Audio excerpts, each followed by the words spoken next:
হওয়া পর্যন্ত আমরা আন্দোলন থেকে ঘরে ফিরে যাব না। আমরা দেশবাসীর প্রতি অনুরোধ করব, আমরা আছি আহলে সুন্নাত জামাত অনুসারী, এই দেশের মুসলমান শান্তিপ্রিয় মুসলমান, আমরা কোনো যারা উপর বিশ্বাস করি না। আপনারা দেখেছেন আমাদের 26 তারিখের এই প্রোগ্রামে লক্ষ লক্ষ মানুষ হয়েছে।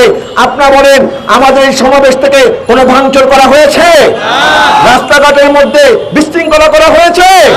একটা গাছ থেকে আমরা একটা গাছের পাতাও আমরা ছিঁড়ি নাই, কিন্তু আমরা দেখেছি বিগত সময়ে অনেকে যখন বিভিন্ন আন্দোলন সংগ্রাম করেছে তারা গাছ থেকে ফল চুরি করেছে, তারা বাজার দোকানে আক্রমণ করে, নিরীহ মানুষের উপর আক্রমণ করে, মব সৃষ্টি করে, মানুষের ব্যবসা বাণিজ্যকে আঘাত সৃষ্টি করে এই দেশের মধ্যে একটা অরাজকতা পরিস্থিতি স্বীকার করতে তারা ষড়যন্ত্র করেছিল।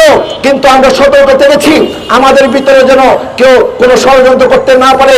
আমরা সেই জন্য সতর্ক অবস্থায় থেকে লক্ষ লক্ষ মানুষকে আমরা 1 ঘন্টার মধ্যে আমরা রাস্তা সাফ করে এই দেশের শান্তি শৃঙ্খলার প্রতি আমরা অবদান রেখেছি।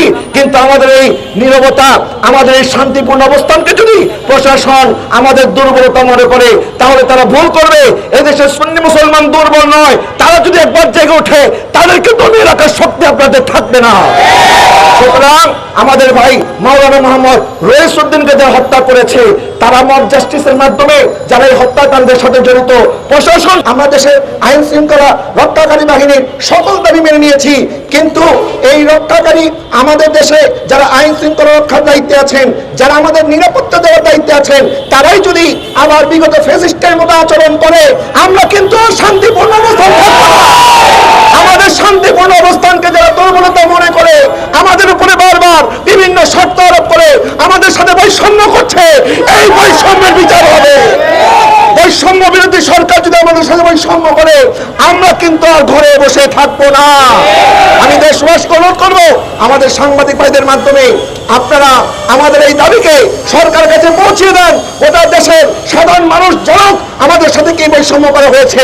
আমার ভাই আজকে আমাদের এই সমাবেশে অংশগ্রহণ করার কারণে তার উপরে যে নির্যাতন হয়েছে তাকে পরিকল্পিতভাবে হত্যা করা হয়েছে।